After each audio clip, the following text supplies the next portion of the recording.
আসসালামু আলাইকুম সবাইকে। প্রতিদিন সকালে তো হালকা কিছু নাস্তা দিয়ে আমাদের দিন শুরু হয়, তাই না?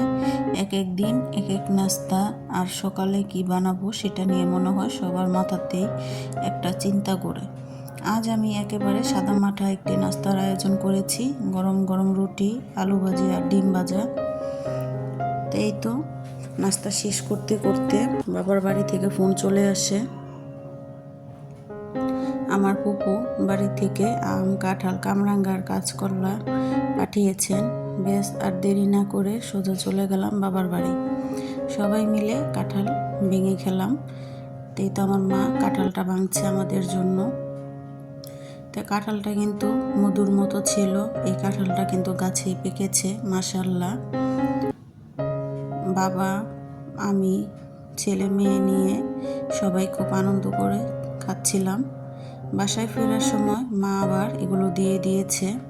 এই যে নারিকেল, চাউলের গুঁড়ি, এগুলো আমার মামাতো ভাইয়ের শ্বশুর বাড়ি থেকে এসেছে, তারপর মামি আমাদের জন্য দিয়েছে। বাসায় ফিরে আবার সংসারের কাজে মন দিলাম। ভাবছিলাম আজ আর মাছ কিনবো না, কিন্তু আমাদের পাড়ায় একজন মামা, উনি মাছ বিক্রি করেন। ভালো মাছ হলে জোর করেই দিয়ে যান, বলেন আন্টি রাখেন, এই মাছটা খুবই ভালো। ওনার উপর ভরসা করে নিয়ে নিলাম। সবসময় ভালো হয় ওনার দেওয়া মাছ। এই তো নিজে মাছ কেটে নিলাম। আমার কিন্তু মাছ মাংস কাটতে বেশ ভালো লাগে, যত কষ্ট হোক না কেন।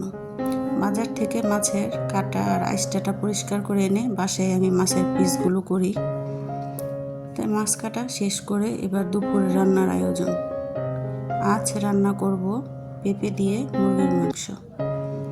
তো মুরগিটা আমি আগে একটু ভেজে নেব। তো একে একে সব কিছু দিয়ে দিচ্ছি, দিয়ে মুরগিটা ভেজে নেব, তারপর রান্না করব।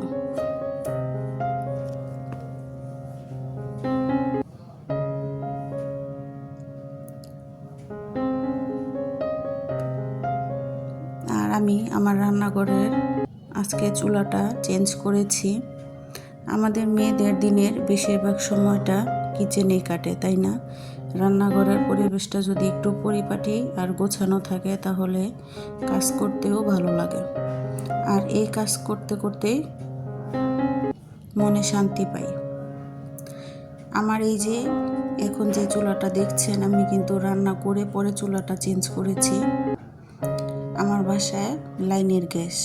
আমি যে চুলাটা দেখিয়েছি ওই চুলাটা লাগালে আমি গ্যাসের একটু কম পাই, তাই এই চুলাটা আবার লাগে, না হলে সিলিন্ডার ব্যবহার করতে হয়। তো এখন দেখি গ্যাসটা ভালোই থাকছে, তাই বলেছি মেয়ের বাবাকে যে তুমি আমাকে চুলাটা একটু চেঞ্জ করে দাও। তা আপনাদের ভাই আবার বলছিল তুমি চুলা লাগাবে আর গ্যাস কমে যাবে, বলেছি যে না দেও, তাই উনি আবার চেঞ্জ করে দিয়েছে। তাই ওইটা আবার আপনাদের সাথে একটু শেয়ার করলাম। উনি বলেছে তুমি চুলা লাগাচ্ছ আর দেখবে গ্যাস চলে গিয়েছে, আবারও তোমার চেঞ্জ করতে হবে। তাই দেখা যাক কয়দিন রান্না করতে পারি। আসলে ওই চুলাটা লাগালে পরিষ্কার করতে অসুবিধা হয়, রান্না করতে আসলে চুলাটা দেখলেও ভালো লাগে। তাই তো আমি পেঁপেটা কিন্তু ভালো করে একটু কষিয়ে নিয়েছিলাম। যেহেতু মুরগিটা ভেজে নিয়েছি, পেঁপেটা আগে ভালো করে কষিয়ে পরে মুরগিটা দিলাম। আমি কিন্তু বেশ ভালো রান্না করতে পারি না, তাও মোটামুটি যেতটুকু পারি। সংসার জীবনে 13-14 বছর অনেকটাই প্রায় শিখে গিয়েছি। কম বেশি আমার রান্নাটা সবাই পছন্দ করে, শুধু আমার মেয়ে বাদে।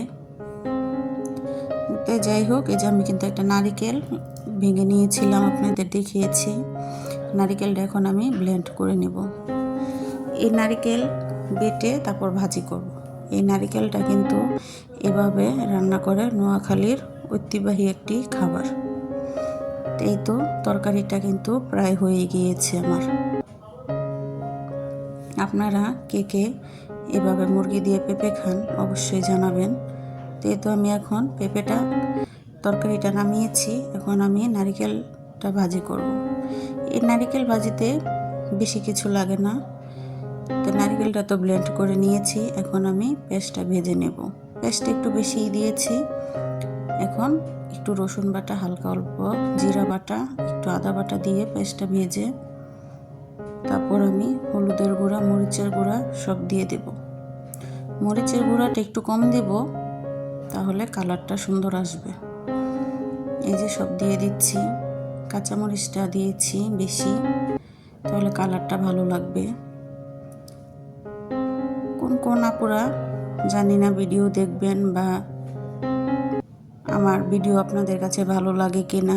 যদি ভালো লাগে ছোট্ট একটি লাইক দিয়ে আমাকে উৎসাহিত করবেন।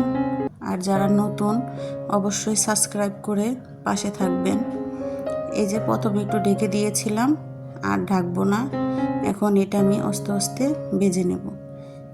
এটা কিন্তু একটুও পানি থাকবে না, একদম মাছের ডিমের মতো ভাজা ভাজা হয়ে যাবে। এই ভাজিটা খেতে কিন্তু খুবই অসাধারণ লাগে। এই তো আমার ভাজিটা হয়ে গিয়েছে। আমার আজকের সাদামাটার লাইফস্টাইল আপনাদের কাছে কেমন লেগেছে অবশ্যই জানাবেন। আর পুরো ভিডিওটি ওয়াচ টাইম করে দিবেন। তো দুপুরে খাবার